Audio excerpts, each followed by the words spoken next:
Chegou a hora de mais informações para que a gente fique muito bem informado a respeito de todas as doenças que envolvem a visão. É esse o propósito desse quadro, desse podcast, que é uma gentileza do Hospital de Olhos do Norte de Minas, com os profissionais que compõem essa instituição. E hoje eu tenho a honra de receber aqui para esse bate-papo a doutora Thaís Nunes, oftalmopediatra e neurooftalmologista. Me corrija se eu estiver errado, porque é uma sopa de letrinhas, mas a doutora Thaís, ela vai explicar bem direitinho para a gente como é que funciona. A gente vai falar muito dessa questão da oftalmologia infantil, e é um assunto muito importante. Muito obrigado pelo convite em participar aqui conosco. Eu que agradeço, Délio, é um prazer, de verdade. Eu queria que você já falasse conosco, então, doutora, o que é a oftalmologia infantil? O que ela se destaca da oftalmologia convencional, digamos assim? Então, assim, a oftalmologia pediátrica, ela tem algumas nuances, né, específicas do cuidado tanto do bebê quanto da criança e até da adolescência, que é um período crítico da formação da visão. Então, todas as doenças oftalmológicas que acometem nossos bebês, nossas crianças, podem repercutir para o resto da vida. Então, é um período crítico. Na verdade, as doenças têm alguma semelhança com as doenças do adulto, mas por ser um momento que a criança ainda não enxerga em toda a sua potencialidade, tem essa relevância, sabe? É mais importante ainda. E uma coisa tem a ver também com a questão da humanização. Você não pode tratar uma criança como um pequeno adulto, né? Criança tem características próprias e que precisam ser observadas, né? Exatamente. E até existe uma adaptação do próprio exame oftalmológico para a criança. Então, por exemplo, um bebê ou uma criança menor do que 3 anos não sabe informar as letras, não vai saber falar a visão. Então, a gente tem outros mecanismos, outras técnicas para acalmar aquela criança e também medir a visão, né? Fazer o exame completo, a gente faz exatamente o mesmo exame, mas com equipamentos próprios e com técnicas também para esse público. Mas antes da gente falar das principais doenças, quando que se deve levar o filho para uma primeira avaliação, vamos falar de tudo isso, claro, mas eu queria, Thaís, que você se apresentasse um pouquinho melhor aqui para a gente. Você não é nascida aqui no norte de Minas, né? Veio de onde? Eu sou de Patinga. Eu passei na Unimontes, né? Vim pra cá em 2008 e aqui acabei fazendo morada, conheci meu marido, agora eu sou casada, tenho uma filha e agora eu sou Montes Claros de coração. E você falou que sua filha já gosta até de piqui. Até de piqui. Agora tá em casa mesmo, né? Agora eu tô em casa. Já tá adaptado ao norte de Minas? Muito. Sempre, minha primeira semana em Montes Claros já foi muito marcante na minha vida. Eu vim pra cá de coração aberto, mas não imaginei que eu ia ser tão bem recebida e foi amor, assim. Nos primeiros dias, eu me encantei mesmo. Você falou até da sua surpresa, né? Quando você fez a inscrição para o vestibular por pais da Unimontes e passou, né? E passei, assim, eu brinco que foi o vestibular que eu fiz mais tranquila, porque eu sabia que era muito difícil, seria improvável, e acabei sendo aí abençoada. Eu digo que foi uma bênção ter vindo para cá. A sorte é toda nossa, a bênção é toda nossa. Doutora Thaís, então, agora por que optar por uma área tão específica como essa, né? Porque tem aquela formação mais generalista, mas chega um momento que o profissional tem que escolher uma seara, escolher um lado. Por que você foi para exatamente isso, a oftalmologia pediátrica? É interessante, assim, na residência a gente tem contato com todos os públicos, então tinha os idosos, né, as especialidades assim, de glaucoma, catarata. E na parte infantil, dos meus colegas, eu era a única que tinha um jeito, assim, eu tinha uma pegada. Eu já pensei em fazer pediatria em outros períodos, e aí tinha até um projeto chamado Olhar Brasil, que levava crianças da prefeitura, que eram triadas pelo posto de saúde, levavam para a gente examinar. E eu vi que eu tinha aptidão para aquilo. E aí já me acendeu uma luzinha que talvez pudesse ser uma possibilidade. E aí veio o estrabismo, que foi a parte cirúrgica que eu fiquei extremamente apaixonada. Foi, vamos dizer, uma mistura de paixão e aptidão. Eu tinha alguma coisa que me puxava para isso e aconteceu. E aí eu tive professores extremamente carinhosos, disponíveis, que foram me puxando, foram percebendo isso, foram me puxando e acabei fazendo isso. No caso do estrabismo, né, ele está muito ligado com a infância, né? É uma doença muito presente, né? O estrabismo ele acontece em crianças e adultos, mas a imensa maioria que acaba procurando a gente são as crianças, por aquilo que a gente comentou no início, né? Assim, o período crítico. O estrabismo, se não tratado, a criança não enxerga 100%. Então, ainda é um assunto, às vezes, um pouco difícil para o público leigo e até para alguns colegas que não tiveram contato. Então, tem oftalmologista que não teve contato com a especialidade do estrabismo enquanto estudavam. Então, eu falo que é um trabalho de formiguinha, a gente conversar sobre isso, trazer informação, porque muitas pessoas nem sabem o que é o estrabismo, o que acontece, né? E... Tem uma oportunidade de a gente explicar o que é o estrabismo. O estrabismo é qualquer desalinhamento entre os olhos. Então, você pode ter o estrabismo que o olho pode ter um olho para fora, para cima, para dentro, e ele pode acontecer por diversos motivos. Então, a criança pode nascer com estrabismo, que é o estrabismo congênito, né? Que o olhinho fica tortinho para dentro, desde bebezinho. Tem crianças que vão desenvolver um pouco mais tarde, que é quando tem uns 3, 5 anos e começa a ter um grauzinho de óculos e isso faz um desequilíbrio da musculatura. É aquele famoso, a criança é zarolha, tem essa coisa no popular, mas popular. O nome é esse, né? Estrabismo. O nome é estrabismo, ou vesgo, né? Motivo, inclusive, de muita chacota, bullying, né? A criança pode, além das repercussões oftalmológicas... E assim, né? isso numa criança é de uma maldade, né? Quando tem essa questão do bullying, por isso que tem que tratar, não é, doutora? A gente fala até que a cirurgia do estrabismo, ou o tratamento do estrabismo, não é estético. Ele é reparador, porque o correto é o olho reto. Então não é simplesmente, meu nariz é pequeno, meu nariz é grande. O olho certo, a visão correta é com os dois olhos alinhados. Se há um estrabismo, isso é um problema, de verdade. Algumas vezes o estrabismo, ele embora tenha esse defeito, sei lá, estético, né? Você bate o olho ali e vê que algo não está... Mas a visão em si é normal ou ela é comprometida de alguma maneira? A gente tem duas possibilidades principais, assim. A gente pode ter dois olhos que separadamente enxergam bem. Então a pessoa tem um olho estrábico, mas tampa um olho e tampa o outro, está enxergando normal. Nesse caso, é difícil do paciente perceber, mas o que ele acaba não tendo é a sobreposição de imagem. Hoje mesmo eu expliquei para uma paciente, sabe quando você está na rua e você está vendo que uma moto está se aproximando e você precisa saber a distância que ela está de você? Para você ter isso, você tem que ter a visão boa nos dois olhos. Uma pessoa que enxerga de um olho só, ou só com um dos olhos alinhados, ela não tem noção de profundidade. Então isso é uma característica subjetiva da visão. Então a pessoa às vezes faz até um exame no Detran, vai renovar a carteira, separadamente ela enxerga. Mas com os dois olhos ela não junta as imagens. E tem o paciente que não enxerga de um olho, então às vezes ele teve catarata quando criança, um trauma, uma doença neurológica, aquele olho não enxerga e por isso ele entorta. Então são tipos diferentes. Esse último estrabismo a gente chama de sensorial. Meio que uma consequência de uma baixa de visão. Mas qualquer um dos dois tem benefício de a gente fazer o tratamento. Eu queria que você explicasse pra gente agora o que provoca o estrabismo. Tem algo de genético? É um trauma? O que pode ocorrer? Isso é uma controvérsia mundial, na verdade, sabe, Délio? Existem estudiosos que falam que é uma causa neurológica, então por algum motivo, uma tendência genética, teve um desequilíbrio na formação, né, na parte dos nervos que fazem o movimento dos olhos, e uma outra parte fala que é um problema dos músculos dos olhos. Também não tem uma explicação assim, objetiva, mas é um desequilíbrio. E o que acontece é que a gente só consegue agir no músculo. Então, independente da causa, o tratamento, a gente não consegue mexer na parte cerebral. Então, a gente atua nos músculos.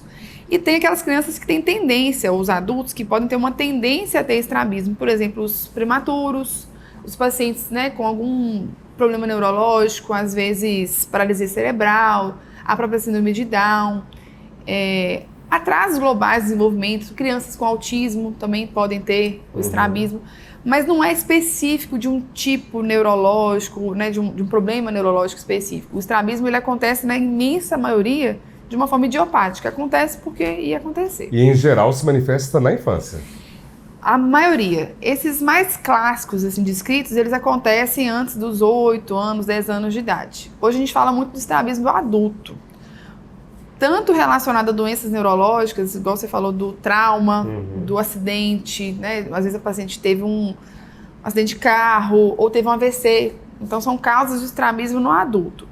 Essas que eu falei, idiopáticas, que acontecem porque tem um desequilíbrio, elas são realmente mais próprias da infância. E muitas vezes a gente vê um adulto com esse problema, muitas vezes resultante até de algo que não foi tratado na infância, né? A pessoa acaba levando, se acostuma, se a questão é meramente estética, a pessoa se habitua com aquilo, mas a verdade é que tem tratamento, ele funciona bem, né? Funciona bem. Então, às vezes é uma coisa até mais simples, vamos dizer, uma baixa de visão que poderia ter usado um óculos quando era pequeno, ou feito uso de um tampão para estimular a visão daquele olho que estava começando a querer ficar estrábico. Então, tem a questão de falta de informação, né, assim, e da falta de acesso também. Então, são poucos profissionais no Brasil, não é só no norte de Minas, não é só em Montes Claros, são poucos no país inteiro. Eu diria até que no mundo, mas no Brasil é realmente muito escasso. Então, e aí você, por ser especialista nesse caso, acaba recebendo muitos casos, né? Muitos casos, do norte de Minas, da Bahia, uma região muito ampla, muito carente, né, dele, assim. De uma forma geral, a oftalmologia no norte de Minas ainda tem muito a melhorar. Agora, eu tenho uma dúvida aqui, como leigo que sou, que assim, criança... A gente sabe que criança é mais difícil, né? A criança, muitas vezes, ela vai ter que usar um óculos muito novinha. Você deve ter casos clínicos lá a partir de que idade, assim, que tem que usar óculos? Nele, há pouco tempo, eu já passei um óculos para uma criança de 7 meses. Um bebê de 7 meses. E como é que fica, né? Como é que ela deixa ali? Tem que ter todo um preparo, né? Na verdade, a criança, o bebê que necessita de óculos, ele tem uma adaptação imediata dele. É imediato porque ele está ávido pela visão. Então, quando você coloca um aparato, né, um acessório, que claramente deixa o mundo mais bonito, a reação é muito bonita. Tem vários vídeos viralizando. Até uma paciente minha também, recentemente, 2 anos e meio, ela... É um mundo novo que se abre, A mãe filmou para mim a criança colocando o óculos e ela encantada. Então, assim, em termos do bebê da criança, eu brinco que é mais fácil que adulto. Que quem complica óculos é adulto. A adulta que não usa direito, né? Que não usa direito. E assim, tem os óculos próprios para criança, que são mais confortáveis, né? São casos especiais, então não é aquele óculos de descanso, né? Adulto tem isso também, né? Ah, esse óculos eu uso só quando eu vou dirigir, ou só quando eu vou estudar. Criança não. Se o médico, se o oftalmopediatra passou o óculos, é 100% do tempo, porque aquele óculos realmente faz diferença. Agora, nessa área aí, que é uma área muito extensa, como a gente já falou agora há pouco, né? Não é só a questão do estrabismo, muito pelo contrário, e é muito extenso mesmo, né? Quais são as principais doenças, assim, e problemas? Assim, o mais disparado são os problemas de grau, né? Assim, a miopia, a hipermetropia, o astigmatismo e a ambliopia, que é o olho preguiçoso, que também é uma causa do estrabismo, que é um olho que não enxerga, ou que enxerga menos do que o outro. Assim, disparados são as principais causas para se procurar o oftalmologista. E tem as urgências, né? Assim, todas as doenças do adulto acometem criança, então conjuntivites, os próprios traumas, descolamento de retina, as complicações da própria miopia, né? Que a gente tem visto muitas crianças míopes e muito cedo. Então, eu diria que são esses os motivos para os pais me procurarem. Por falar nisso, então, qual que é a idade correta, né? O pai, a mãe que pensa assim, eu tô vendo lá o papo é interessante, como é que eu faço para na idade correta levar o meu filho? Tem uma idade mínima, assim? Tem, assim, a Sociedade Brasileira de Oftalmopediatria recomenda entre 6 meses e 1 ano de idade uma primeira consulta completa. Antes disso, o pediatra, que está antenado, né, com as orientações, vai fazer o teste do olhinho no consultório. Faz a maternidade, que é colocar um feixe de luz mesmo e ver se a luz está voltando. Logo após o nascimento mesmo, né? Ainda saiu do parto, no dia seguinte a criança já passa pelo pediatra, que passa um feixe de luz naquele olhinho para ver se a luz reflete. Que é uma forma de saber se está tudo bem com aquele olho, mas é um exame, assim, muito superficial, né, básico. Nos 6 meses, passar com o oftalmopediatra, porque aí a gente vai dilatar a pupila, vai ver o fundo do olho, vai avaliar se tem necessidade de óculos. Essa criança dos 7 meses que eu te contei foi numa consulta de rotina. A mãe não tinha notado absolutamente nada. Mas a criança já tinha 1 grau. E aí ela foi diagnosticada e de uma maneira muito, muito rápida, né? Isso faz toda a diferença, né? Quando você faz o diagnóstico rapidamente. Toda a diferença, porque a partir do momento que aquele olho recebe uma imagem com foco, ele desenvolve, assim, absurdamente. Então, é uma outra forma dos pais perceberem que a criança adaptou bem aos óculos. Muitos pacientes meus falam, nossa, mas depois que começou a usar o óculos, muitos pais, na verdade, né? Falam, nossa, depois que meu filho começou a usar o óculos, ele tá mais ativo, tá mais inteligente, desenvolveu mais rápido, às vezes andou, né? Assim, os marcos de desenvolvimento da criança, do bebê, eles acompanham a visão. E o inverso também acontece. Uma criança que enxerga pouco, ela desenvolve mais devagar. Então, é uma coisa que anda muito junto, sabe? Então, eu preciso ter um contato muito próximo com os pediatras, muito próximo com o neuropediatra, porque é um trabalho em conjunto. É um trabalho multidisciplinar e cada um contribui de uma maneira, né? Isso. Agora, uma coisa que eu queria que você explicasse pra gente um pouquinho melhor, essa área, a neurooftalmologia, que você também é especialista nela, O que ela estuda exatamente? É muito amplo esse... Nossa, dela é outro mundo à parte. Se o estrabismo é raro, neuro-oftalmologia é mais raro ainda. Quando você fala raro, né? Qual que é a incidência do profissional aqui, na região, além de você? Só tem eu. Só você? Só eu fiz neuro-oftalmologia. Aí já foi, falando um pouco da minha história, eu fiz por carência. Eu sabia que não teria, e eu tinha um professor muito disponível que ficou muito animado quando eu falei da possibilidade de estudar com ele. E eu vim para suprir essa carência mesmo. A parte uma lacuna que você veio para preencher realmente, né, doutora? E que tem uma interligação com o estrabismo, assim. Então, assim, a neuro-oftalmologia, ela estuda tudo que é neurológico e afeta os olhos. Então, assim, por exemplo, o paciente pode ter o próprio AVC que a gente falou, né, o derrame. A pessoa pode ter um derrame e isso provocar uma baixa de visão. Então, eu chego para tentar juntar as duas coisas, entender o que o AVC fez para aquela pessoa não enxergar.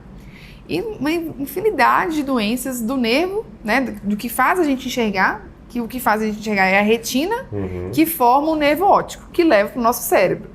Então, eu brinco que depois da retina é comigo. Passou da retina, o nervo óptico vai ser comigo. E também os músculos, os nervos que movimentam nossos olhos. Isso também é parte da neuro-oftalmologia. E não tem a ver. Na verdade, eu fiz neuro-oftalmologia para acrescentar no estrabismo. Uma coisa acaba complementando a outra, né? Exatamente. Agora, como que é feita essa consulta, né? Quem nunca fez, quem está aí imaginando, olha, meu filho já está entrando nessa faixa etária que a doutora mencionou lá. Como que é feito? Como que é esse atendimento com a criança? Que a gente falava agora há pouco, né? Que não é um adulto em miniatura. Criança tem as suas características próprias. E você falou que tem até o jeito que você trata que tem que ser diferente, né? A gente começa pela preparação da consulta, né? Se a criança é um pouquinho mais velha, talvez com uns 3, 4 anos, a gente já tem que conversar, né?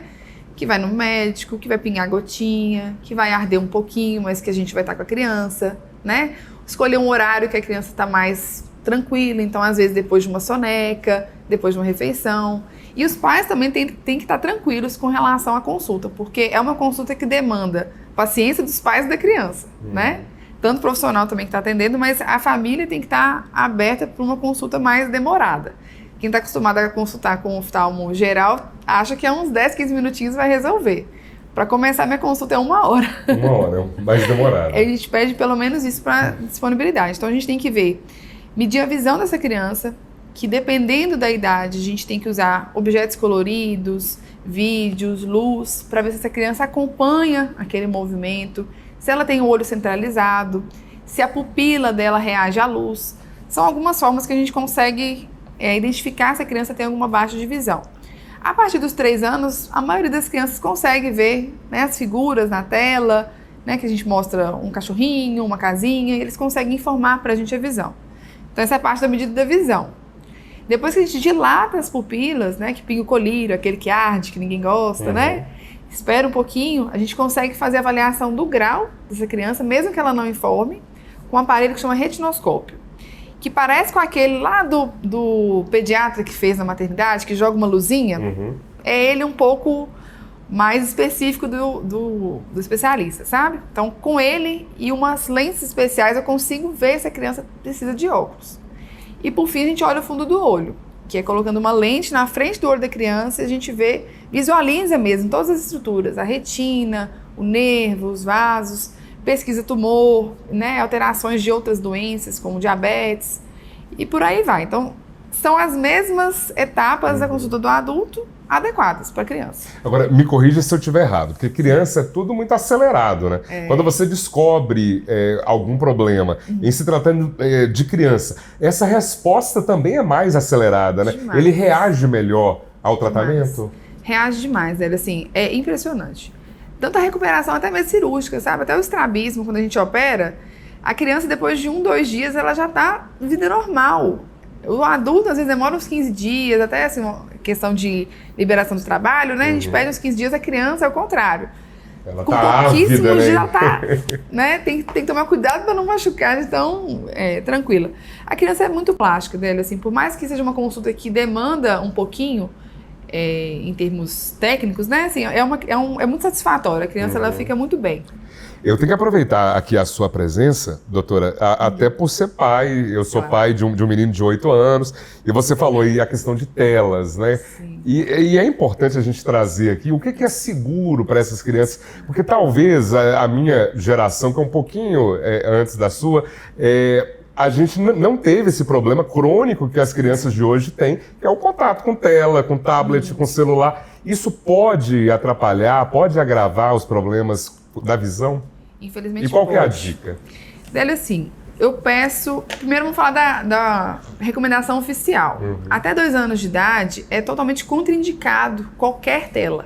Zero tela? Zero tela. Isso do ponto de vista oftalmológico, né? Como pediatra, talvez a gente tenha até mais restrições. Mas até 2 anos, zero telas. Entre 2 e 5 anos, 1 horinha por dia. Evitando celular.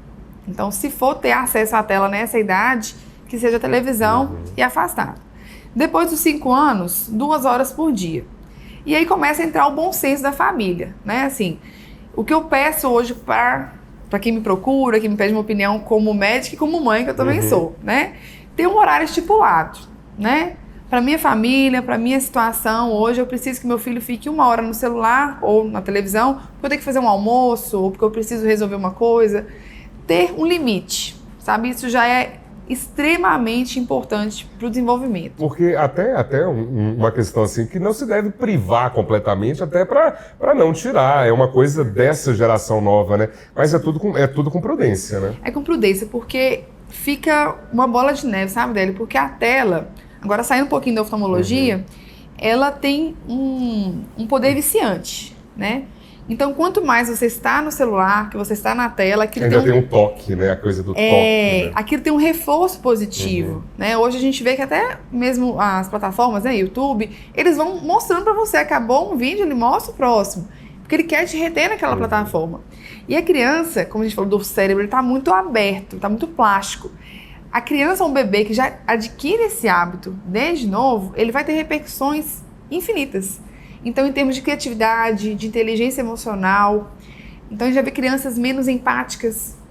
Eu li um estudo a respeito de empatia, que a gente está tendo a geração menos empática de todos os tempos. E a empatia é você se colocar no papel do outro, né? Exatamente, porque a criança está num restaurante, por exemplo, e não tem a oportunidade de conversar com o pai ou com a mãe, com o garçom, ver as outras pessoas, interage, porque ela está na tela. Então, ela não tem... o costume, né, de olhar para a face humana, entender o que é uma tristeza, o que é uma alegria. Então, isso é muito grave, né? Então, eu sou uma entusiasta contra as telas por conta disso. Tanto da parte oftalmológica, que a gente pode falar um pouquinho melhor, quanto essa parte de desenvolvimento infantil.